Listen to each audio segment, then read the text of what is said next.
Good morning students. ఈరోజు మనం జన్యువుల పరస్పర చర్య అన్నటువంటి టాపిక్ నేర్చుకుందాం.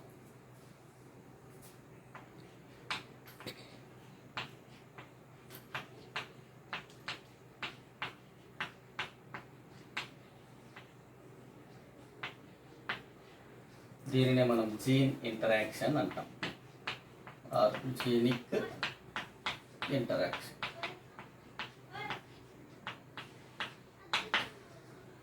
Or interaction of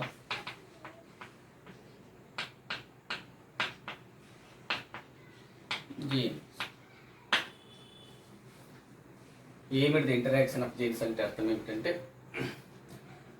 expression of a character if it is under controlled by the interaction of more than one pair of genes. అంటే ఏదైనా ఒక లక్షణం బయటికి వ్యక్తీకరింపజేయడానికి ఒకటి లేదా రెండు అంతకన్నా ఎక్కువ డామినెంట్ జీన్స్ ఒకదానితో ఒకటి పరస్పర అంతర్చర్యకు లోనై ఆ క్యారెక్టర్ వెలువడుతూ ఉంటే ఆ అంశాన్ని మనం జన్యువుల పరస్పర చర్య అంటున్నాం.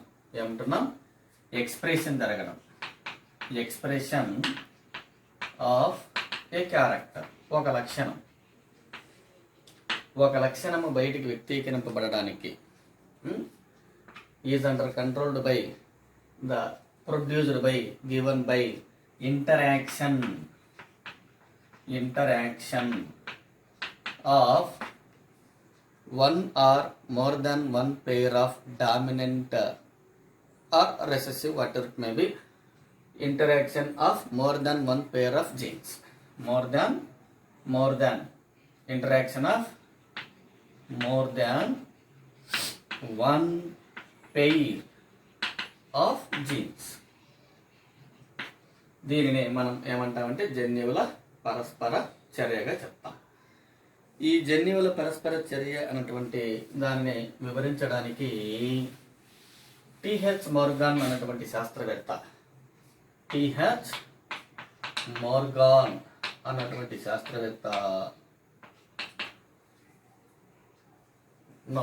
బేట్సన్ మరియు Punnett, Bateson and Punnett,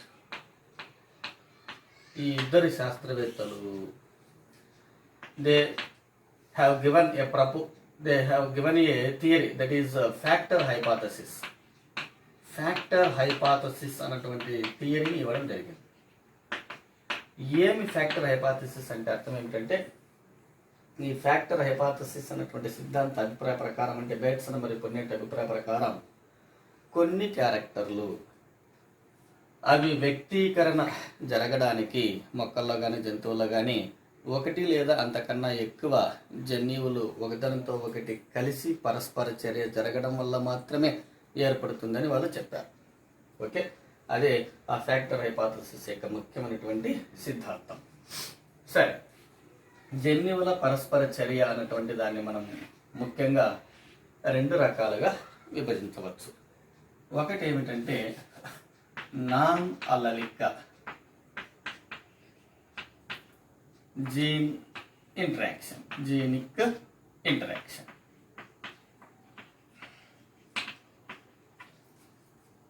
allelic gene interaction.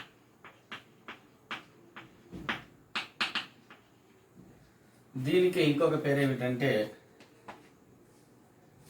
ఇంటర్జెనిక్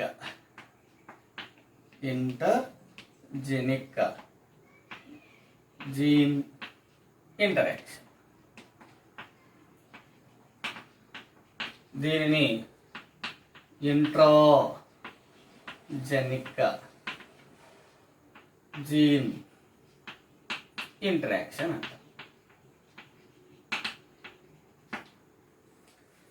non allelic gene interaction అంటే అర్థం ఏమిటంటే, ఉదాహరణకు ఇది ఒక క్రోమోజోమ్ అని మనం అనుకుంటే, ఇక్కడ కొన్ని లోకస్లు ఉంటాయి. ఆ లోకస్లో అక్కడక్కడ జన్యువులు ఉంటాయి గుంపులుగా. సో జన్యువు.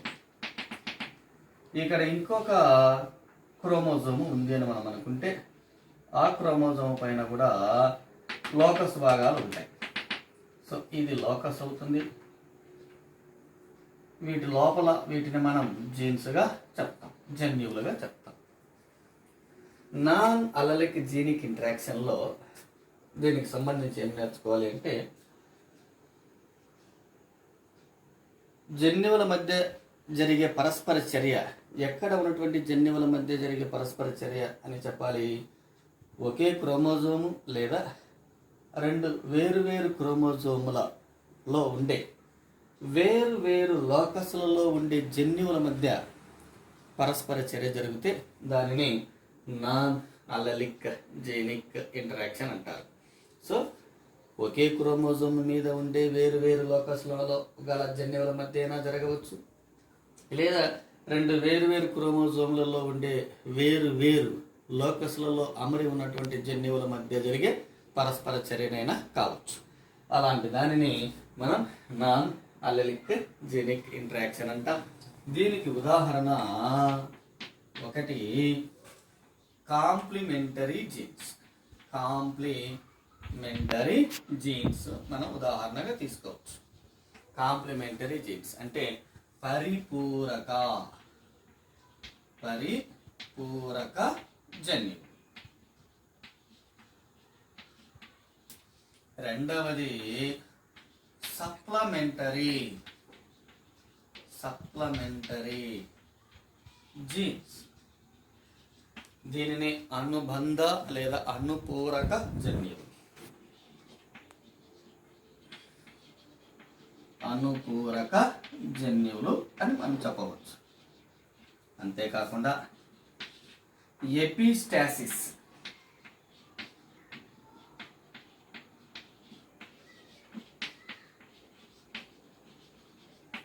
డూప్లికేట్ జీన్స్,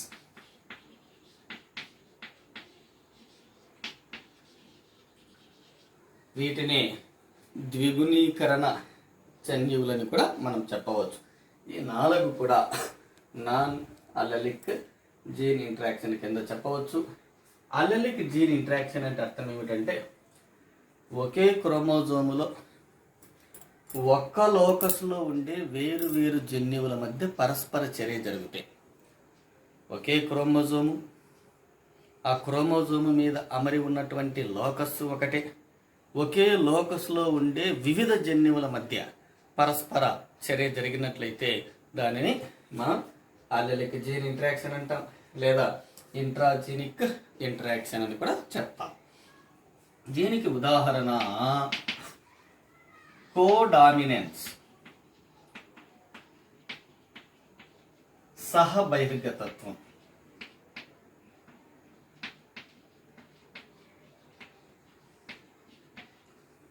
రెండవది incomplete dominance.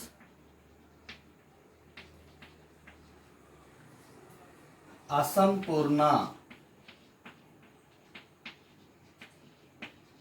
బహిర్గతత్వం.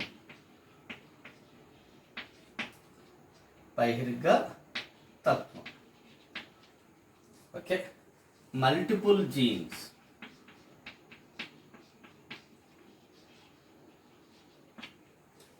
పాలీజీన్స్, blending gene inheritance, pleiotropic genes etcetera. ఇవన్నీ కూడా మనం అల్లెలిక్ జీన్ ఇంటరాక్షన్ కింద ఉదాహరణగా చెప్పుకోవచ్చు. ఓకే. ఇప్పుడు మొదటిది నాన్ అల్లెలిక్ జీనిక్ ఇంటరాక్షన్లో మొదటి ఉదాహరణ కాంప్లిమెంటరీ జీన్స్ అంటే ఏమిటో చూస్తాం.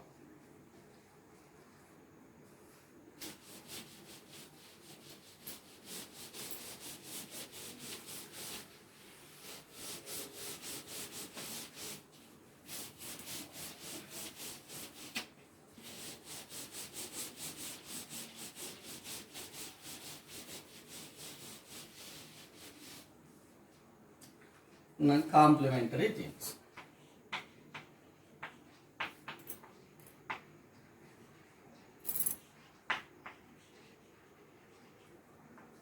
ఏమి కాంప్లిమెంటరీ జీన్స్? పరిపూరక జన్యువులు.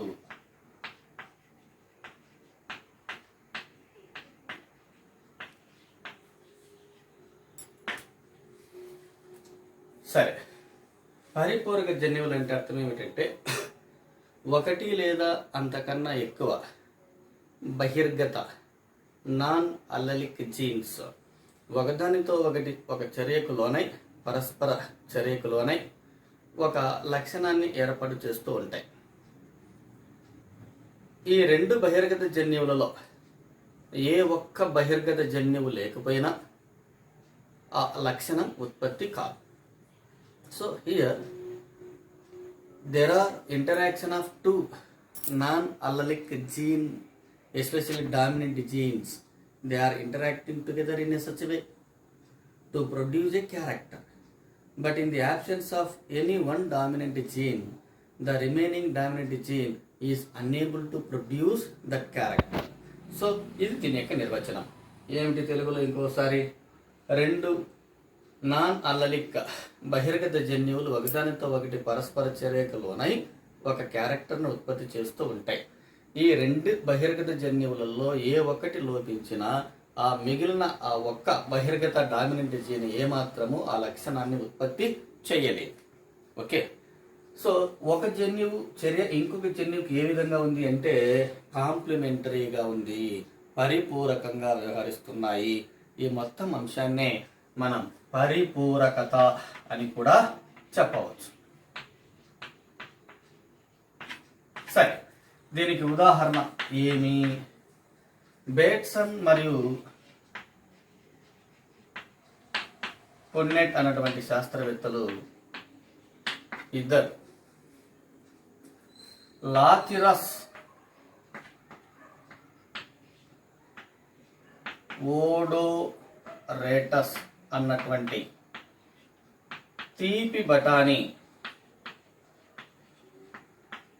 మొక్కపై పరిశోధనలు చేస్తూ మెండల్ ప్రతిపాదించినటువంటి ద్విసంకరీకరణం యొక్క దృశ్యరూప నిష్పత్తి అయినటువంటి 9:3:3:1కు వ్యతిరేకంగా వేరే కొత్త దృశ్యరూపం ఏర్పడడాన్ని గమనించారు. ఆ దృశ్యరూపం వీళ్ళు ఏమని గమనించారంటే 9:7 అని రావడం వీళ్ళ ఎక్స్పెరిమెంట్లలో జరిగింది. సో లాథిరస్ ఓడోరేటస్ అన్నటువంటి ఈ తీపి బఠానీ, లాథిరస్ ఓడోరేటస్ అన్నటువంటి ఈ స్వీట్ పీలో రెండు రకాల ఫ్లవర్స్ ఉన్నాయి. ఫ్లవర్స్ ఎన్ని రకాలు ఉన్నాయి? రెండు రకాలు. ఒకటి రెడ్ ఫ్లవర్ అయినా ఇంకొకటి వైట్ ఫ్లవర్ అయినా ఉంటాయి. ఈ ఇద్దరు శాస్త్రవేత్తలు కలిసిగా ఈ లాథిరస్ ఓడోరేటస్ అనేటువంటి స్వీట్ పీని తీసుకొని ఒక తెలుపు వర్ణ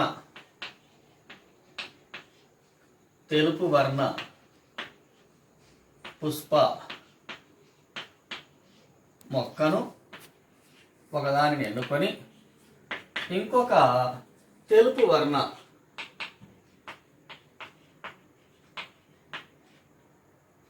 పుష్ప మొక్కతో వాళ్ళు సంకరీకరణం చేశారు. ఆ సంకరీకరణం ఇక్కడ ఇవన్నీ కూడా పేరెంటల్ జనరేషన్గా గమనించవచ్చు. ఇలా చేసిన తర్వాత వాళ్ళకు ఎఫ్ అంతరంలో ఏర్పడినటువంటి మొక్కలన్నీ కూడా ఎరుపు వర్ణ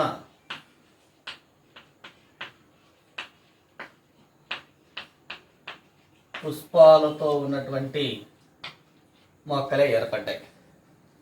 ఎఫ్ అంతరంలో ఏర్పడిన రెండు మొక్కలను తీసుకొని F2 తరాన్ని ఏర్పాటు చేస్తే, అంటే ఎఫ్ అంతరంలో ఉన్నటువంటి రెండు మొక్కలను ఎన్నుకొని సంకరీకరణం చేయగా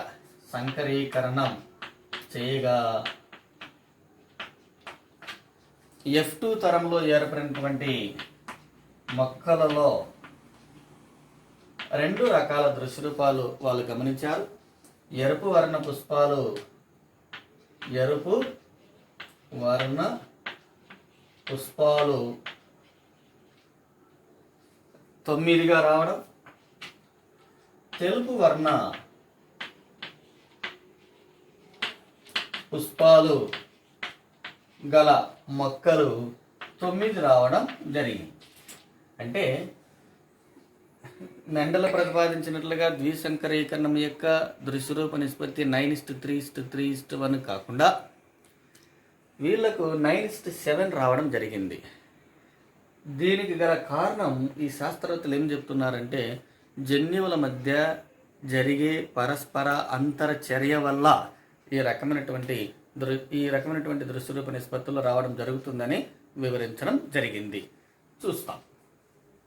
ఈ శాస్త్రవేత్త అభిప్రాయ ప్రకారం ఈ బయోకెమికల్ ప్రాసెస్ను మనం గమనించినట్లయితే ఎరుపు వర్ణం రావాలి అంటే యాంథోసయానిన్ అన్నటువంటి పదార్థం ఉండాలి. ఇది ఉన్నప్పుడు మాత్రమే ఎరుపు వర్ణం వస్తుంది. ఓకే, రెడ్ ఫ్లవర్ డెవలప్ అవుతుంది. క్రోమోజన్ అన్నటువంటి ఒక అధస్థక పదార్థం ఉన్నప్పుడు ప్లస్ ఎంజైమ్ ఉన్నప్పుడు మాత్రమే క్రోమోజన్ అన్నటువంటిది ఎంజైమ్తో రియాక్షన్ జరిగి ఇక్కడ యాంథోసయానిన్ ఏర్పడుతుంది. ఓకే, యాంథోసయానిన్ ఏర్పడితే ఇది తప్పకుండా ఏమిస్తుందంట? రెడ్ ఫ్లవర్ను ఇవ్వడం జరుగుతుంది. ఎరుపు వర్ణ పుష్పాలకు గల కారణం యాంథోసయానిన్ రావడం. యాంథోసయానిన్ రావాలి అంటే తప్పకుండా ఒక క్రోమోజన్ అనే అధస్థ పదార్థము ఒక ప్లస్ ఎంజైమ్ ఉండాలి. సరే, ఇక్కడ ఈ శాస్త్రవేత్తలు ఏం చెప్తున్నారంటే క్యాపిటల్ సి అన్నటువంటి ఒక బహిర్గత జన్యువు డామినెంట్ జీన్ ఏమిస్తుంది అంటే క్రోమోజన్ అన్నటువంటి ఒక పదార్థాన్ని ఉత్పత్తి చేస్తుంది. అదేవిధంగా క్యాపిటల్ ఏ అన్నటువంటి బహిర్గత జన్యువు ఎంజైమ్ను ఉత్పత్తి చేస్తుంది. ఓకే, స్మాల్ సి కానీ స్మాల్ ఏ కానీ ఇవి క్రోమోజన్ ఉత్పత్తి చేయలేవు, ఎంజైమ్ను ఉత్పత్తి చేయలేవు. కాబట్టి ఒక యాంథోసయానిన్ రావాలి అంటే క్యాపిటల్ సి అన్నటువంటి జన్యువు ప్లస్ క్యాపిటల్ ఏ అన్నటువంటి జన్యువు కలిస్తేనే యాంథోసయానిన్ అన్నటువంటిది ఉత్పత్తి అవుతుంది. దానినే మనం సింపుల్గా క్యాపిటల్ సి అంటే ఏం రాసుకుంటున్నాం? క్రోమోజన్ అన్నటువంటిది ప్లస్ ఏ అంటే ఏమి? ఎంజైమ్. సో ఈ రెండు అంశాలు ఉన్నప్పుడు మాత్రమే యాంథోసయానిన్ ఏర్పడుతుంది. ఈ యాంథోసయానిన్ వెంటనే ఫ్లవర్కు ఎరుపు వర్ణాన్ని ఇస్తుంది. సో రెడ్ కలర్డ్ ఫ్లవర్ ఏర్పడుతుంది. సరే, ఇదే అంశాన్ని ఈ రకంగా మనం చేసి చూస్తాం. ఏ రకంగా వస్తుందో గమనిస్తాం.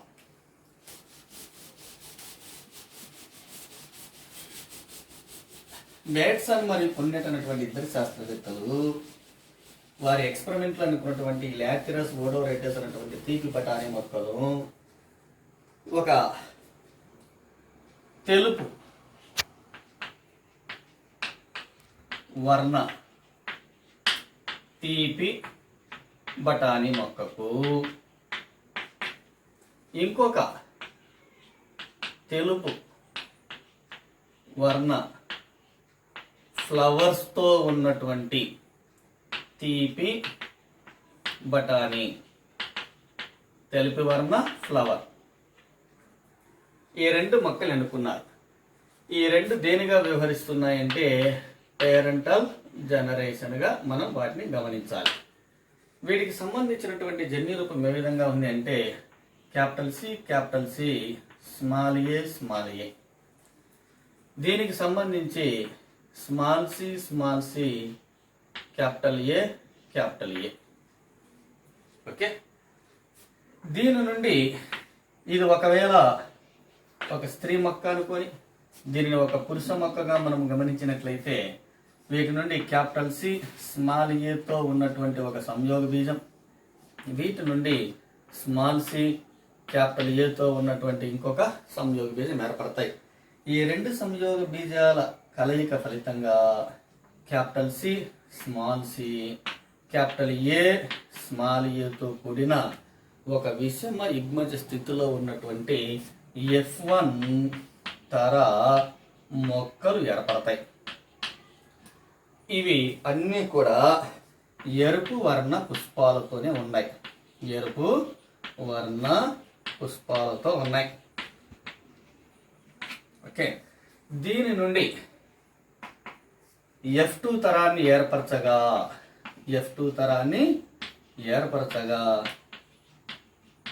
అంటే అర్థమేమి?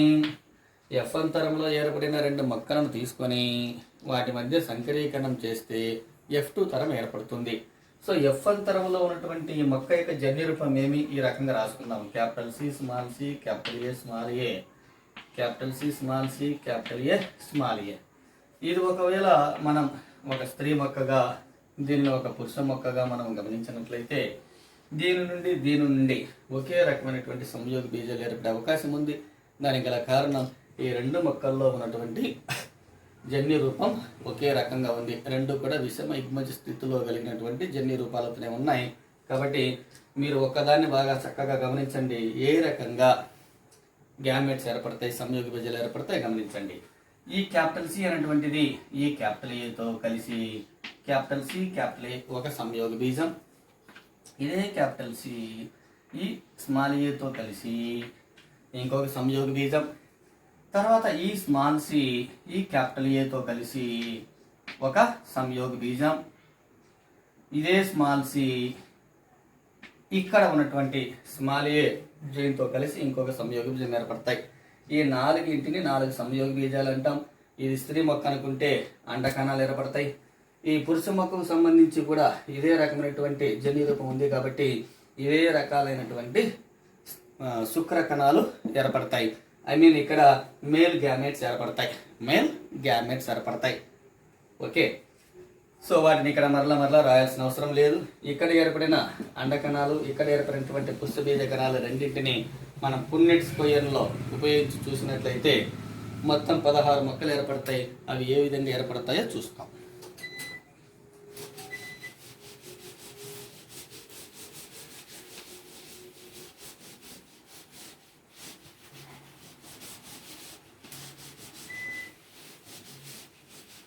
బాగా గమనించండి.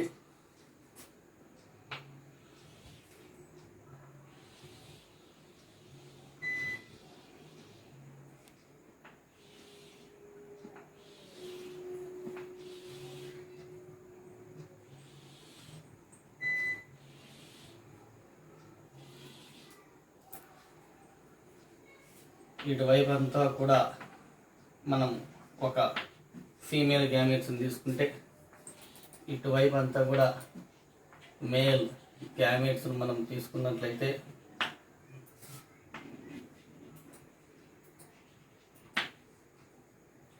వాటి నుండి ఏర్పడుతున్నటువంటి సంయోగ బీజాలు capital C capital A, capital C small A, small C capital A, small C small A. ఇక్కడ కూడా capital C capital A, capital C small A, small C capital A, small C small A. Okay, ఈ capital C అనేటువంటి జన్యువు ఇక్కడ ఉన్నటువంటి capital C జన్యువుతోనే కలుస్తుంది కాబట్టి క్యాపిటల్ సి ఏర్పడతాయి.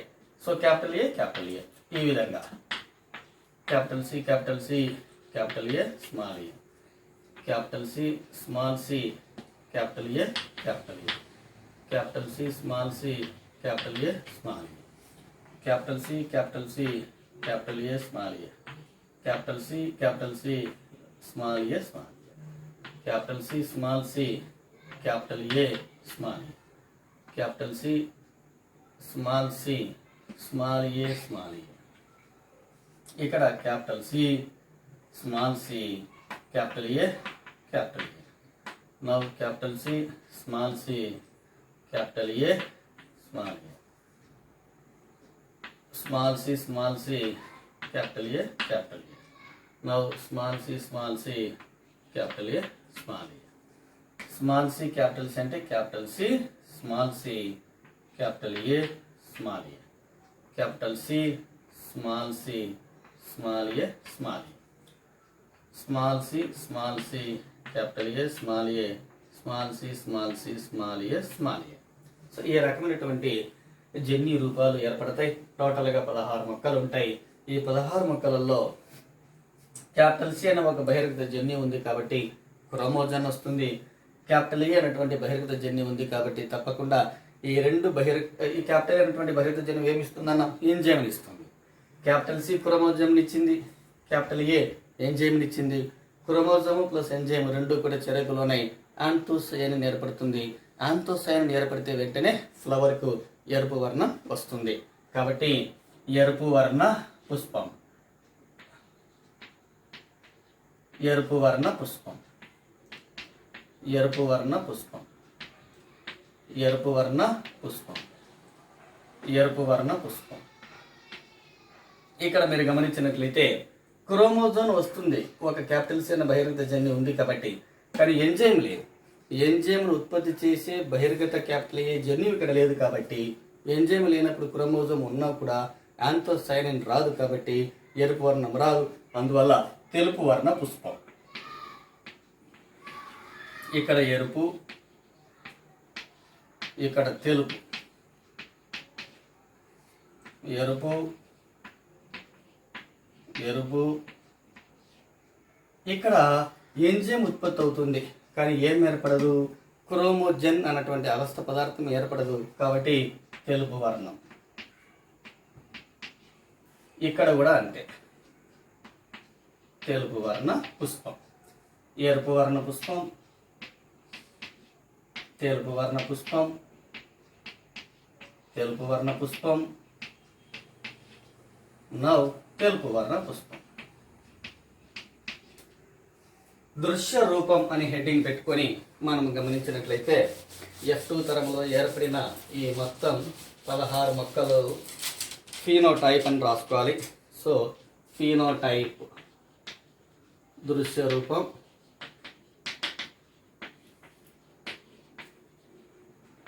ఏర్పడిన 16 మొక్కలు ఎన్ని రూపాలలో ఉన్నాయంటే కేవలం 2 రూపాలలో మాత్రమే ఉన్నాయి. ఒకటి ఉంటే ఎరుపు వర్ణంలోనన్నా ఉన్నాయి, లేదా తెలుపు వర్ణంలోనైనా ఉన్నాయి. ఎరుపు వర్ణ పుష్పాలు ఎన్ని ఉన్నాయి మనం కౌంట్ చేస్తే 1 2 3 4 5 6 7 8 9. సో ఎరుపు వర్ణ పుష్పాలు 9. తెలుపు వర్ణ పుష్పాలు మనం బాగా గమనించినట్లయితే 1 2 3 4 5 6 7. సో ఇక్కడే ఉన్నాయి 1 2 3 4 5 6 7. సో టోటల్గా 7. సో దృశ్యరూప నిష్పత్తి ఎంత ఉంది అంటే 9:7. ఇది మెండల్ ప్రతిపాదించినటువంటి ద్విసంకరీకరణం యొక్క దృశ్యరూప నిష్పత్తి 9:3:3:1కు వ్యతిరేకంగా ఉంది. ఈ రకమైనటువంటి నిష్పత్తి ఇక్కడ రాలా.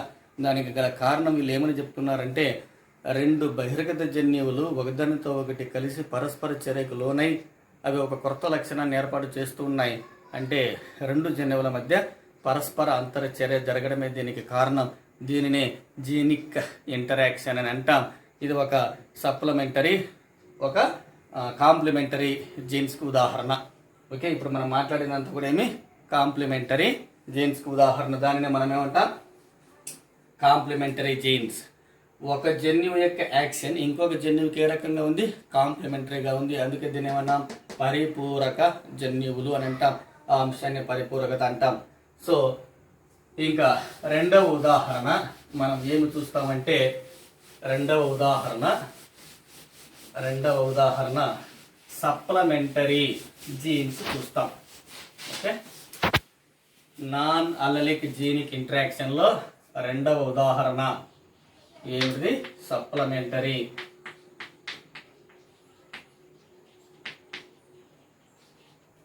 జీన్స్. సప్లిమెంటరీ జీన్స్ దీనినే మనం ఏమంటామంటే అనుపూరక లేదా అనుబంధ జన్యువులు అంటాం. దీనికి నిర్వచనం ఏమిటంటే 2 లేదా అంతకన్నా ఎక్కువ నాన్ అల్లలిక్ డామినెంట్ జీన్స్ ఒకదాంతో ఒకటి పరస్పరం ఇంటరాక్ట్ అయ్యి ఆ రెండిటికి సంబంధించినటువంటి లక్షణాలు ఏర్పాటు చేస్తూ ఉంటాయి. ఈ రెండు జన్యువులలో ఏ ఒకటి యాబ్సెంట్ అయినా వాటికి సంబంధించినటువంటి లక్షణాలు స్వతహాగా ఏర్పడుతూ ఉంటాయి. కానీ రెండవ డామినెంట్ జీన్ మొదటి డామినెంట్ జీన్కు యాడ్ అయినట్లయితే వాటికి సంబంధించినటువంటి క్యారెక్టర్ కాకుండా వేరే కొత్త క్యారెక్టర్ను ఉత్పత్తి చేస్తూ ఉంటాయి. సో దీని అర్థం ఏమిటంటే ఇంటరాక్షన్ ఆఫ్, నీట్గా రాసుకోండి మీరంతా కూడా, interaction of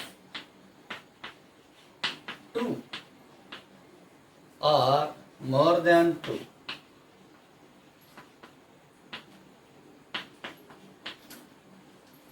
non-allelic dominant genes interact in such a way they express their characters.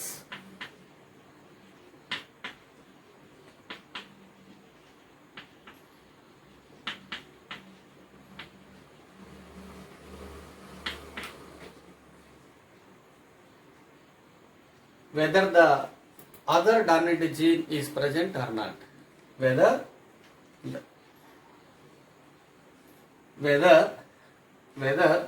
that dominant gene is present or not.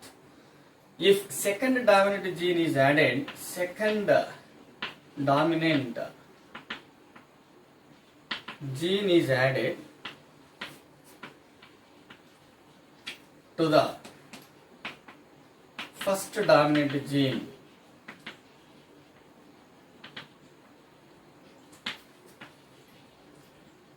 they produce a new character. ఈ విషయాన్ని మనం గమనించాలి. రెండు లేదా అంతకన్నా ఎక్కువ నాన్ అల్లలిక్ బహిర్గత జన్యువులు ఒకదంతా ఒకటి కలిసి ఇంకొకటి ఉన్నా లేకపోయినా వాటికి సంబంధించినటువంటి క్యారెక్టర్స్ను ఎక్స్ప్రెస్ చేస్తూ ఉంటాయి. అయితే రెండవ డామినెంట్ జీన్ బహిర్గత జన్యువు మొదటి డామినెంట్ జీన్కి యాడ్ అయినట్లయితే తప్పకుండా అవి వేరే కొత్త లక్షణాన్ని ఉత్పత్తి చేస్తూ ఉంటాయి. ఓకే, ఈ అంశాన్ని మనం సప్లిమెంటరీ జీన్స్గా అని అంటాం, అనుపూరక జన్యువులుగా చెప్తాం. ఈ అంశాన్ని అనుపూరకత అని కూడా చెప్పవచ్చు, అనుపూరకత అని కూడా చెప్పవచ్చు. దీనికి ఎగ్జాంపుల్ మనం గమనించినట్లయితే ఫౌల్స్ ఒక ఎగ్జాంపుల్, ఎస్పెషలీ కూమ్స్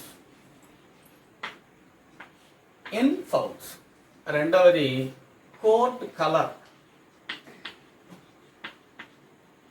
ఇన్ మైస్.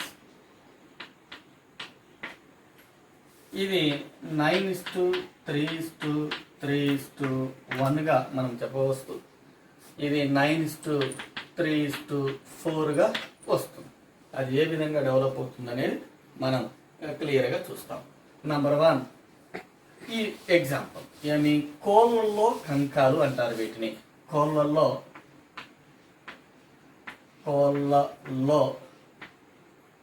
కంకాలు. కోడి యొక్క తలపై భాగాన ఒక కంకం ఉంటుంది. ఓకే, ఆ కంకం యొక్క ఆకారాలు ముఖ్యంగా 4 రకాల కోళ్ళ కంకాలు ఉంటాయి. ఒకటి రోజా కంకం, రెండవది బఠానీ కంకం, మూడవది వాల్నట్ కంకం,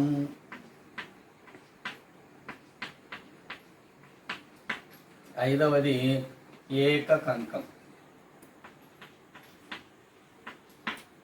కోళ్ళ యొక్క తలపై భాగాన ఉన్నటువంటి ఒక మాంసయుత నిర్మాణాన్ని మనం కోంబ్ అని అంటాము, దాన్ని కంకంగా చెప్తాం. ఈ కంకాలు ఎన్ని రకాలుగా ఉన్నాయంట? ముఖ్యంగా 4 ప్రధానంగా ఉన్నాయి. రోజా కంకం అన్నటువంటిది ఒక క్యాపిటల్ ఆర్ అన్నటువంటి ఒక బహిర్గత జన్యువు కంట్రోల్ చేయబడుతూ ఉంటుంది. బఠానీ కంకం అన్నటువంటిది క్యాపిటల్ పి అన్నటువంటి జన్యువు. రోజా కంకాన్ని ఏర్పాటు చేయడంలో తోడ్పడే బహిర్గత జన్యువు క్యాపిటల్ ఆర్ అన్నటువంటిది. బఠానీ కంకాన్ని ఏర్పాటు చేయడంలో తోడ్పడేది పి అన్నటువంటి బహిర్గత జన్యువు, డామినెంట్ జీన్.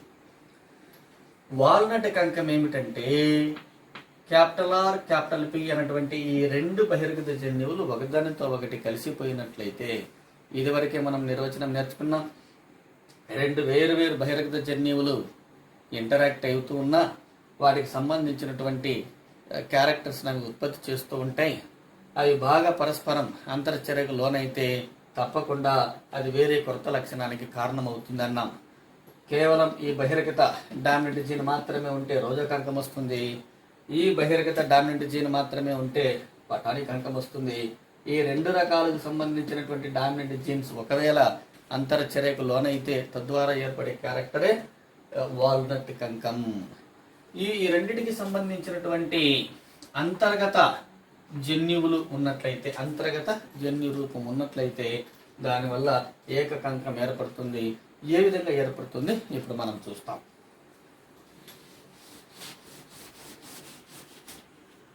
ఒక రోజా కంకం గల కోడిని బఠానీ కంకం గల కోడితో సంకరీకరణం మనం చేసినట్లయితే ఇది దేనిగా మనం చెప్పాలి? పేరెంటల్ జనరేషన్గా చెప్పాలి.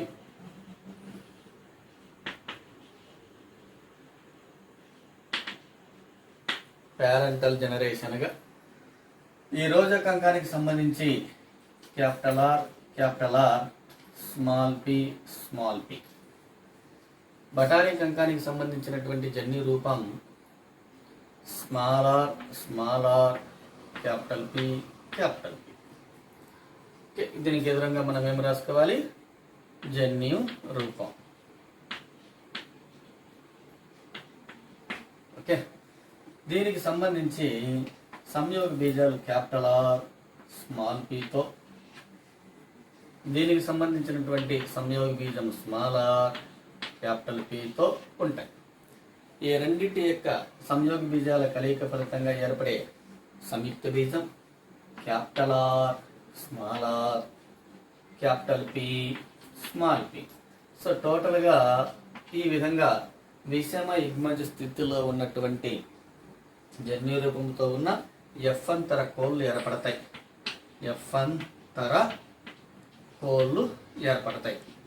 ఎఫ్అంతరంలో ఏర్పడిన ఈ కోడి యొక్క జన్యు రూపాన్ని గమనిస్తే క్యాపిటల్ ఆర్ అనే ఒక బహిర్గత జన్యువు, క్యాపిటల్ పి అనే ఒక బహిర్గత జన్యువు ఉంది.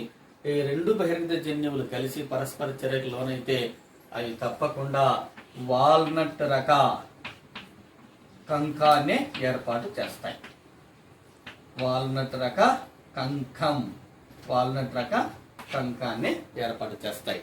సో ఎఫ్ అంతరంలో ఏర్పడే అన్ని కోళ్ళు తప్పకుండా ఏ రకంగా ఉంటాయి? వాల్నట్ రక కంకంతోనే ఉంటాయి. అది ఒకటి. తర్వాత ఎఫ్ అంతరంలో ఏర్పడినటువంటి ఈ రెండు కోళ్ళ మధ్య సంకరీకరణం మరలా జరిపినట్లయితే F2 తరం ఏర్పడుతుంది. F2 తరాన్ని ఏర్పరచగా అంటే మనం ఏం చేయాలి? F1 తరంలో ఏర్పడిన రెండు కోళ్ళను ఎన్నుకొని వాటి మధ్య మనం సంకరీకరణం చేస్తే తద్వారా F2 తరపు కోళ్ళు ఏర్పడతాయి. F1 తరంలో అంటే రెండు కోళ్ళు ఏ విధంగా ఉన్నాయి? Capital R small R capital P small P into capital R small R capital P small P. ఇది ఒకవేళ ఫీమేల్గా, ఇది ఒకవేళ మేల్గా అనుకున్నట్లయితే ఇక్కడ కూడా ఈ సింబల్స్ మనం గుర్తుపెట్టుకోవాలి. దెన్ వీటి నుండి 4 రకాలైనటువంటి సంయోగ బీజాలు ఏర్పడతాయి. క్యాపిటల్ ఆర్ క్యాపిటల్ పి ఒకటి, క్యాపిటల్ ఆర్ స్మాల్ పి ఒకటి, స్మాల్ ఆర్ క్యాపిటల్ పి ఒకటి, స్మాల్ ఆర్ స్మాల్ పి ఒకటి. ఈ కోడికి సంబంధించినటువంటి జన్యు రూపం కూడా ఇదే విధంగా ఉంది కాబట్టి తప్పకుండా ఏం ఏర్పడతాయి? ఇవే రకాలైనటువంటి సంయోగ బీజాలు ఏర్పడతాయి. ఈ విధంగా ఏర్పడిన సంయోగ బీజాలను మనం పున్నెట్ స్క్వేర్లో ఉంచి గమనించినట్లయితే తప్పకుండా ఎలాంటి స్టోరీ వస్తుందో గమనిస్తాం.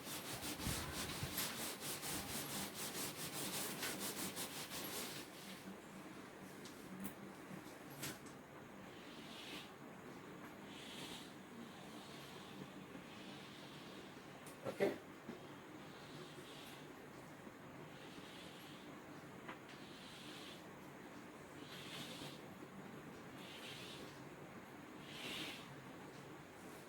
capital R, capital P, capital R, small p, small r, capital P, small r, small. Capital R, capital P, capital R, small p, small r, capital P, small r, small p. ఇవన్నీ కూడా male gametes అని మనం అనుకున్నట్లయితే, ఇటువైపు అన్నీ కూడా female gametes అనుకున్నట్లయితే, వీటి యొక్క కలయిక ఫలితంగా capital R, capital R, capital B, capital B,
ఈ చక్కెర బోర్డులో క్యాపిటల్ ఆర్ అన్నటువంటి ఒక విడి బహిర్గత జన్యువు ఉంటే రోజా కంకం, క్యాపిటల్ పి అన్నటువంటి ఒక విడి బహిర్గత జన్యువు మాత్రమే ఉంటే బఠానీ కంకం. రెండు బహిర్గత జన్యువులు ఒకవేళ కలిసికట్టుగా ఉంటే తప్పకుండా వాటి మధ్యన పరస్పర చర్య జరిగి వేరే కొత్త లక్షణాన్ని ఉత్పత్తి చేయడంలో తోడ్పడతాయి. ఆ కొత్త లక్షణం పేరే వాల్నట్ కంకం. ఓకే, ఇక్కడ మనం గమనిస్తే capital R, capital R, capital P, capital P. So తప్పకుండా వాల్నట్, వాల్నట్, వాల్నట్, వాల్నట్. ఇక్కడ కూడా వాల్నట్. ఇక్కడ మనం గమనించినట్లయితే కేవలం రోజా కంకాన్ని ఏర్పాటుకు తోడ్పడే బహిర్గత జన్యువు మాత్రమే ఉంది.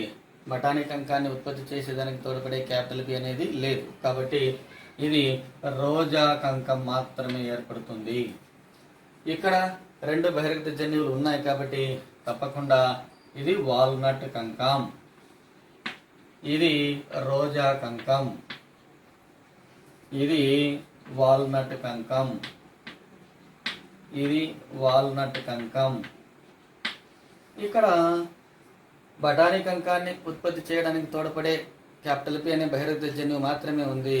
కానీ రోజా కంకాన్ని ఉత్పత్తి చేయడానికి తోడ్పడే క్యాపిటల్ ఆర్ అనే జన్యువు లేదు. కాబట్టి కేవలం బఠానీ కంకం మాత్రమే ఏర్పడుతుంది. ఇక్కడ కూడా బఠానీ కంకమే ఏర్పడుతుంది. ఇక్కడ రెండు జన్యువులు బహిర్గత జన్యువులు పరస్పర చర్యకు లోనవుతున్నాయి కాబట్టి వాల్నట్ కంకం ఏర్పడుతుంది. ఇక్కడ కూడా మనం ఇక్కడ రోజా కంకం మాత్రమే ఏర్పడుతుంది. ఒక బహిర్గత క్యాపిటల్ ఆర్ అనే జన్యువు ఉంది, దాని పక్కన ఎలాంటి బఠానీ కంకాన్ని ఉత్పత్తి చేసే జన్యువులు లేవు. ఓకే, ఇక్కడ గమనిస్తే ఇది బఠానీ కంకం వస్తుంది, ఇక్కడ ఏక కంకం వస్తుంది. ఎందుకంటే రెండిటికి సంబంధించినటువంటి అంతర్గత జన్యు రూపస్థితి మాత్రమే ఇక్కడ మనం చూడవచ్చు. సో టోటల్గా దృశ్య రూపాన్ని మనం గమనించినట్లయితే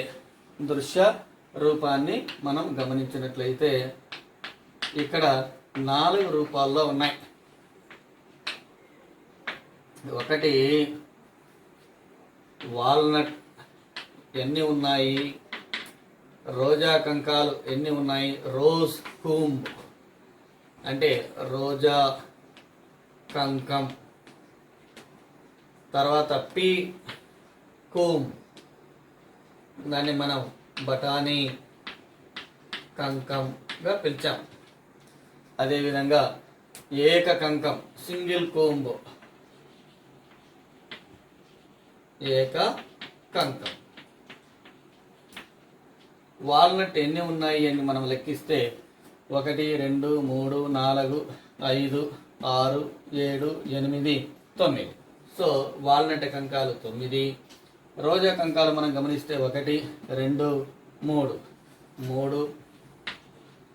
బఠానీ కంకాలు గమనిస్తే 1 2 3. ఏక కంకం గమనిస్తే ఒకే ఒకటి ఉంది. సో ఇది ఇక్కడ దృశ్య రూప నిష్పత్తిని మనం గమనించినట్లయితే 9:3:3:1. అయితే జనకతరంలో మనం ఏం తీసుకున్నాం? కేవలం రోజా కంకాన్ని తీసుకున్నాం, బఠానీ కంకాన్ని తీసుకున్నాం. రోజా కంక పొడికి బఠానీ కంక పొడికి మధ్య సంకరీకరణమే చేశాం. కానీ మనకు జనకతరములో లేకుండా ఉన్నటువంటి కొత్త కంకాలతో కూడిన కోళ్ళు కూడా ఇక్కడ ఏర్పడ్డాయి. అవి వాల్నట్ రక కంకం ప్లస్ ఏక కంకం. ఈ ఏక కంకం ప్లస్ వాల్నట్ ఈ 2 రకాల కంకాలు ఏర్పడడానికి గల కారణం ఏమిటి అంటే జన్యువుల మధ్య జరిగే పరస్పర అంతర చర్యనే. ఓకే, దీనిని మనం సప్లిమెంటరీ జీన్స్కు ఉదాహరణగా చెప్తున్నాం. అంటే విడివిడిగా డామినెంట్ జీన్స్ ఉంటే తప్పకుండా వాటి యొక్క క్యారెక్టర్స్ మాత్రమే ఉత్పత్తి అవుతాయి. ఒకవేళ ఆ డామినెంట్ జీన్స్ నాన్ అలలిక కండిషన్లో ఉంటూ డామినెంట్ జీన్స్ ఒకదాంతో ఒకటి పరస్పర చర్యకు లోనైతే వీరి కొత్త క్యారెక్టర్ ఏర్పడుతుంది అనే దానికి ఇది చక్కటి ఉదాహరణ. ఓకే, దీనినే మనం సప్లిమెంటరీ జీన్స్ అంటాం. ఇది మొదటి ఎగ్జాంపుల్. సప్లిమెంటరీ జీన్స్ లో కోళ్ళల్లో కంకానికి మొదటి ఎగ్జాంపుల్. రెండవ ఎగ్జాంపుల్ కూడా ఉంది, coat colour in mice.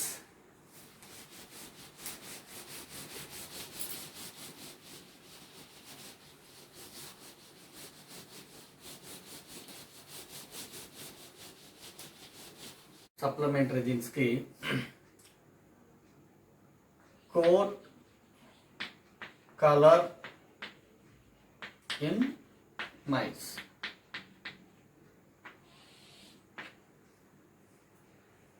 Castle అన్నటువంటి శాస్త్రవేత్త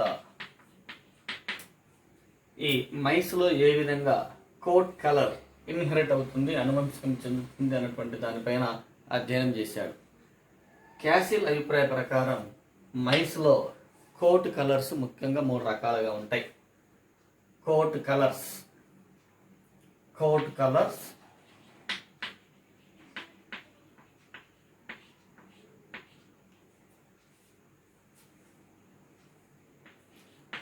అగౌటి, బ్లాక్, ఆల్బినో. తెలుగులో కూడా వీటిని అగౌటి రకం, నలుపు దేహవర్ణం, ఆల్బినో. ఆల్బినో అంటే తెలుపు దేహవర్ణం అని అర్థం చేసుకోవాలి.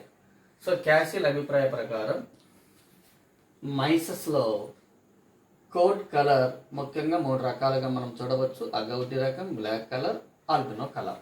ఓకే, అగౌటి అన్నటువంటిది బ్లాక్ మీద ఆల్బినో మీద డామినెంట్గా ఉంటుంది. బ్లాక్ అనేది ఆల్బినో మీద డామినెంట్, కానీ అగౌటికి రెసెసివ్గా ఉంటుంది. ఆ ఆల్బినో అన్నటువంటిది అగౌటికి కానీ బ్లాక్ కానీ రెండిటికి కూడా రెసెసివ్గా అంతర్గతంగా ఉంటుంది. మరలా ఇంకోసారి వినండి. అగౌటి అన్నటువంటి దేహవర్ణం నలుపు దేహవర్ణం మీద, ఆల్బినో దేహవర్ణం మీద బహిర్గత లక్షణాన్ని చూపిస్తుంది. బ్లాక్ దేహవర్ణం ఆల్బినో మీద మాత్రమే డామినెంట్గా చూపిస్తుంది, బహిర్గత లక్షణాన్ని చూపిస్తుంది. బట్ అగౌటికి మాత్రం అంతర్గత స్థితిని పొందుతుంది, అంతర్గతంగా ఉంటుంది, రెసెసివ్ క్యారెక్టర్గా ఉంటుంది. ఆల్బినో అనేది అగౌటికి బ్లాక్గా రెండిటికి అంతర్గతమైనటువంటి క్యారెక్టర్, రెసెసివ్ క్యారెక్టర్గా ఉంటుంది. అది గుర్తుపెట్టుకోండి. ఇప్పుడు ఒక నలుపు దేహ వర్ణం కలిగినటువంటి మైస్, నలుపు దేహ వర్ణం, సో నలుపు దేహ వర్ణం కలిగిన మైస్,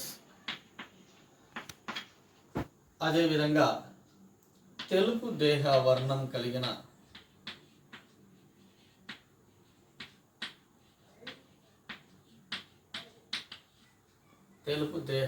కలిగిన మైస్, ఈ రెండింటిని మనం తీసుకున్నట్లయితే నలుపు దేహ వర్ణం M స్మాల్ ఏగా, ఇక్కడ స్మాల్ m క్యాపిటల్ ఏగా మనం తీసుకుంటే ఇవన్నీ కూడా జనకతరం అవుతాయి. ఇవి జీనోటైప్, జన్యు రూపం.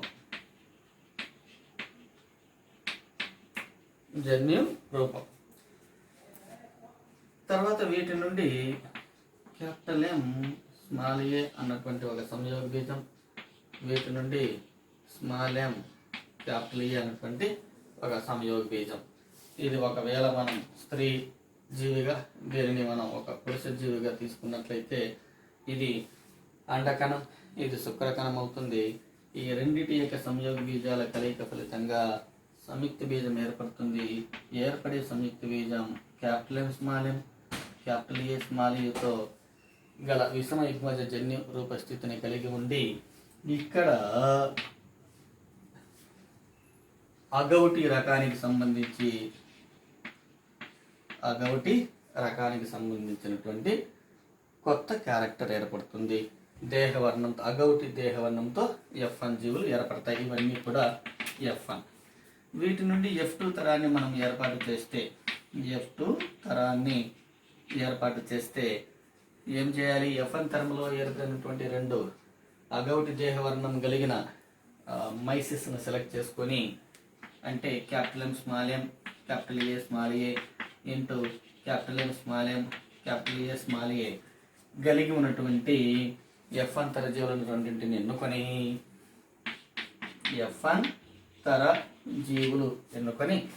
మనం సంకరీకరణం చేస్తే F2 తరం వస్తుంది. ఓకే, అది ఏ విధంగా వస్తాయి, దానికి సంబంధించినటువంటి సంయోగ బీజాలు ఏ విధంగా ఏర్పడతాయి అనేది నేను చక్కగా బోర్డు పైన రాస్తాను. మీరు కూడా చక్కగా రాసుకోండి. ఓకే,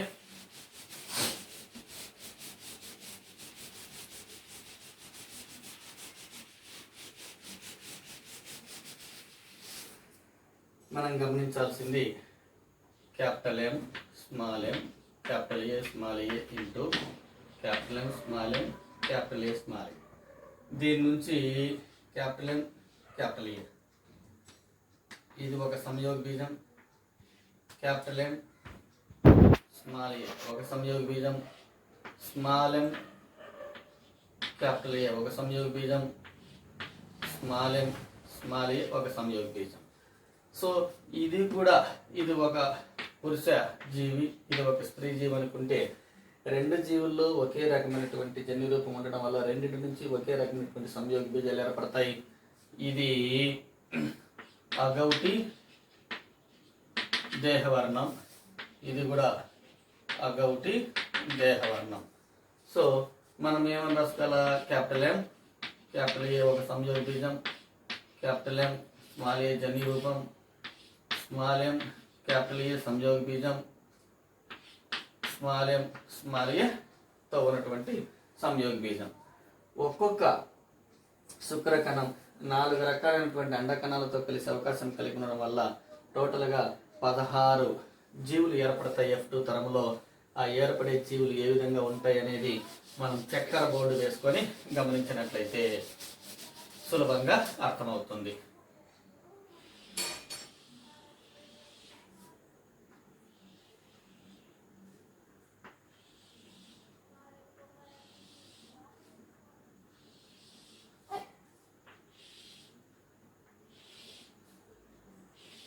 ఓకే, M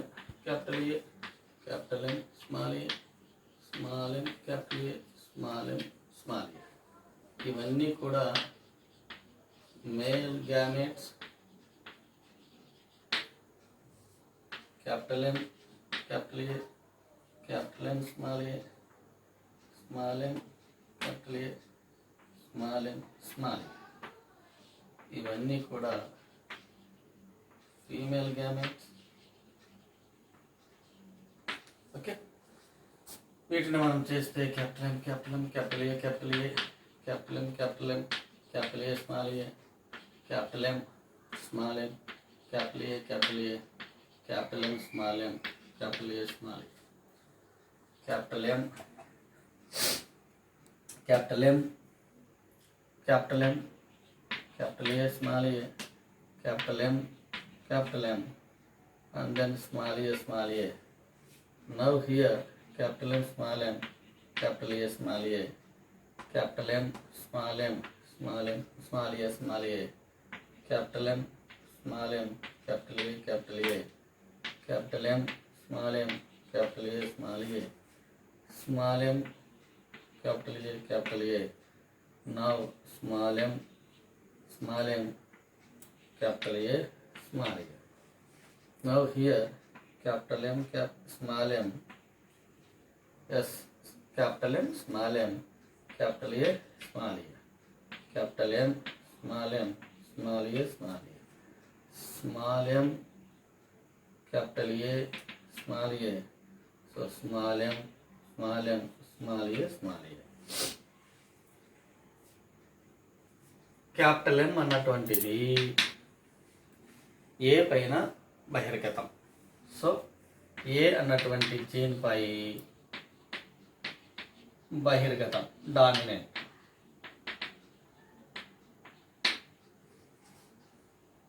ఓకే, సరే, దీనికన్నా ముందుగా మనం ఇక్కడనే గమనిస్తాం. రెండు జన్యువులు ఉన్నాయి కాబట్టి తప్పకుండా ఇది అగౌటి రకం. అగౌటి రకం,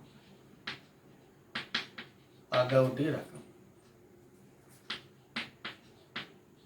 అగౌటి రకం.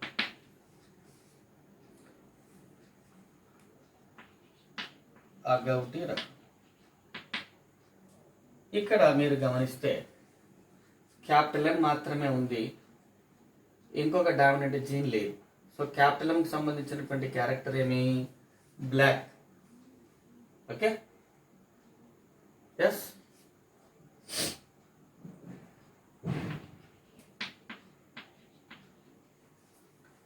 అదేవిధంగా దీనికి సంబంధించి ఇక్కడేమి? అగౌటి.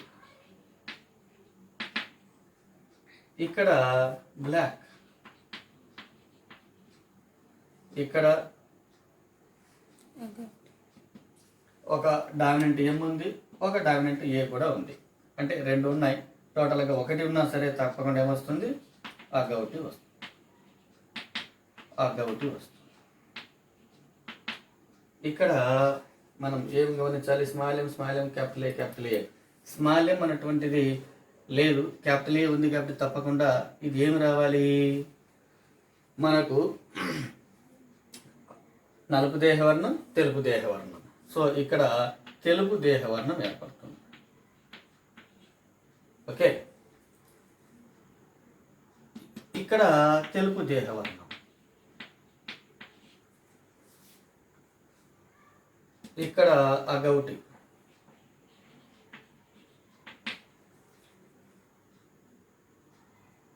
క్యాపిటల్ ఎం, స్మాల్ ఎం, ఇక్కడ బ్లాక్ దేహవర్ణం, ఇక్కడ మనం తెలుపు, ఇక్కడ కూడా తెలుపే. కాకపోతే ఈ తెలుపునే మనం ఏమంటున్నామంటే ఆల్బినో రకం అంటున్నాం. సో ఆల్బినో రకం, this one is also albino రకం. ఓకే, ఆల్బినో రకం.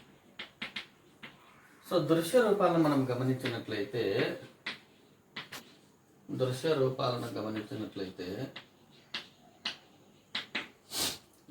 కేవలం 3 రకాల దృశ్యరూపాలు ఉన్నాయి.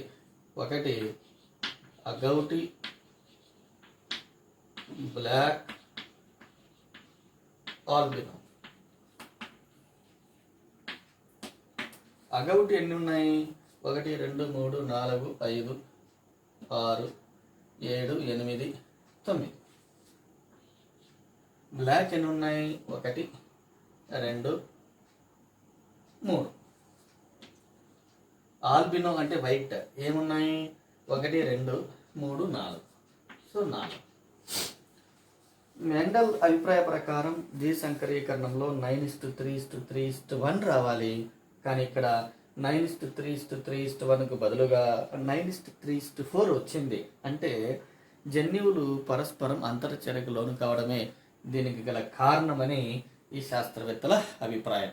సో ఇది దేనికి ఉదాహరణ? Supplementary jeans. ఏ జీవులో మనం చూసాం? Coat colour in mice. గమనించినటువంటి శాస్త్రవేత్త ఎవరు? Castle. Okay, next duplicate genes అంటే ఏమో చూస్తాం. డూప్లికేట్ జీన్స్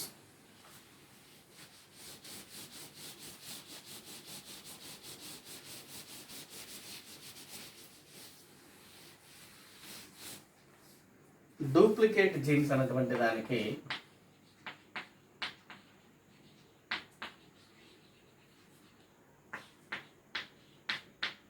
ఫిఫ్టీన్ 15:1 నిష్పత్తి వస్తుంది. అంటే జార్జ్ హెచ్ షల్ అన్నటువంటి శాస్త్రవేత్త ఒక కామన్ వీడ్ అన్నటువంటి ఒక మొక్కలో దాన్నే మనం షెపర్డ్ పర్స్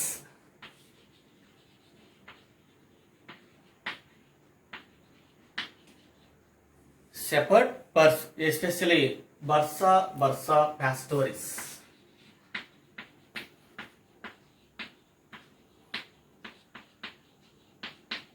అన్నటువంటి మొక్కలో సీడ్ తొడుగు యొక్క ఆకారం ఏ విధంగా ఉంటుంది, ఆ లక్షణానికి సంబంధించి అనువంశికంగా ఏ విధంగా ఆ తొడుగు ఒక తరం నుంచి ఇంకో తరానికి వెళుతుంది అన్నటువంటి అంశాన్ని ఆ శాస్త్రవేత్త అధ్యయనం చేశాడు. ఇక్కడ ఈ సీడ్ తొడుగు అనేటువంటిది 2 రూపాల్లో ఉంటుంది. Nature of seed capsule. ఒకటి ట్రయాంగులర్ సీడ్,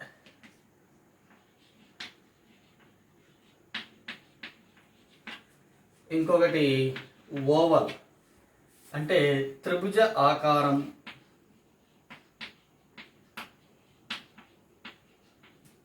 రెండవది అండాకారం.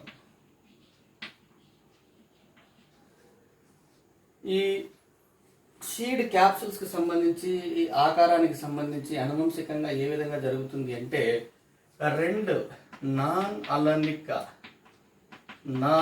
అల్లెలిక్ డామినెంట్ జీన్స్ ఇండివిడ్యువల్గా దేనికవి స్వేచ్ఛగా ఆ లక్షణానికి కారణమవుతూ ఉంటాయి. So 2 non-allelic dominant genes are here able to produce the same character individually, independently. They do not depend on any other dominant. Simply a single dominant is enough to produce that triangular seed. Okay, అదేమో చూస్తాం. అంటే capital T ఉన్నటువంటి త్రిభుజ ఆకార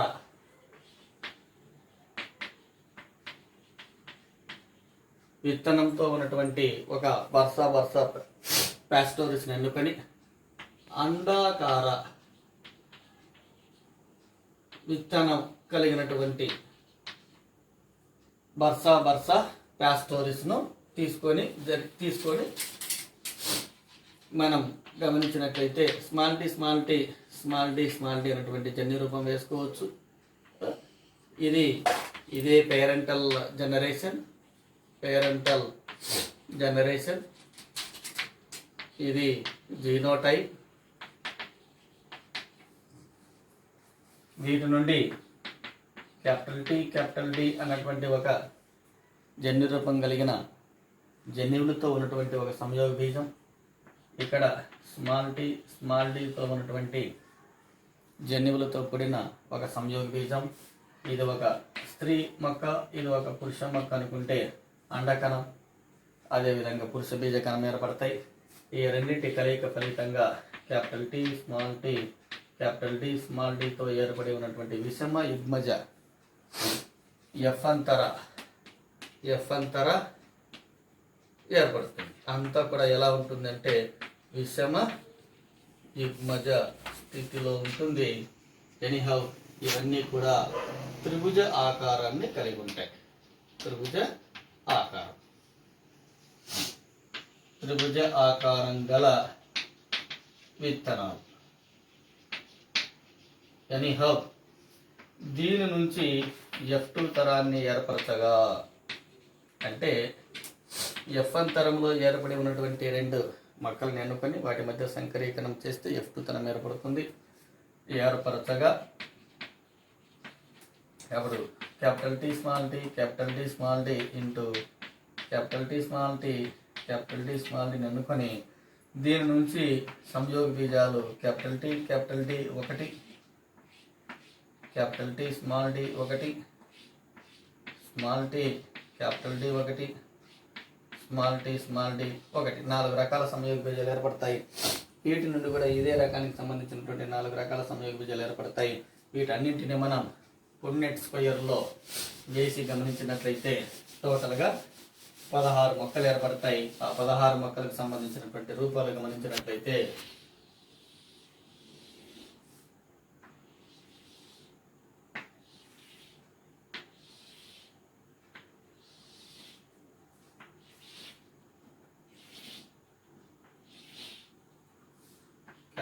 capital D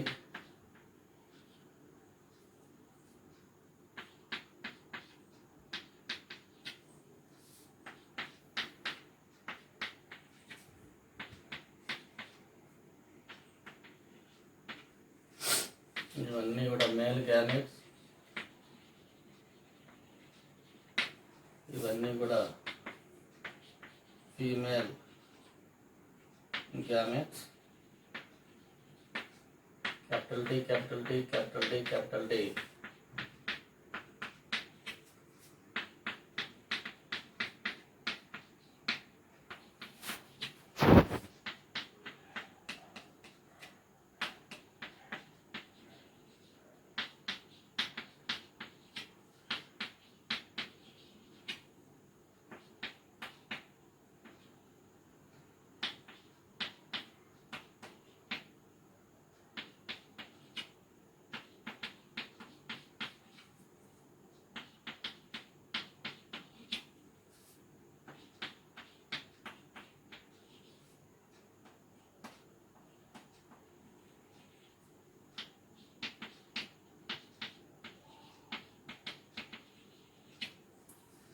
ఏర్పడిన 16 మొక్కల్లో ఈ 16 కాంబినేషన్లో at least ఒక్క బహిర్గత జన్యు ఉన్నా సరే అది త్రిభుజాకార విత్తనం ఏర్పడుతుంది.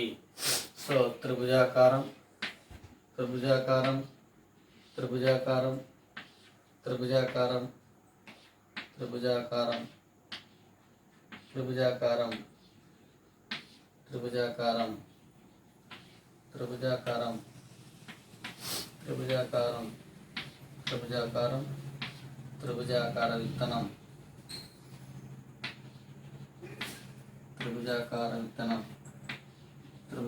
విత్తనం ఇది మాత్రమే ఓవల్ షేప్ అండాకార విత్తనం.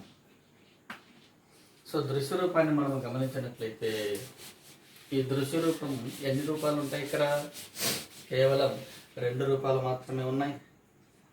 దృశ్య రూపం గమనించినట్లయితే కేవలం 2 రూపాలే ఉన్నాయి. అది ఒకటి ఉంటే త్రిభుజాకారంగానన్నా ఉండాలా,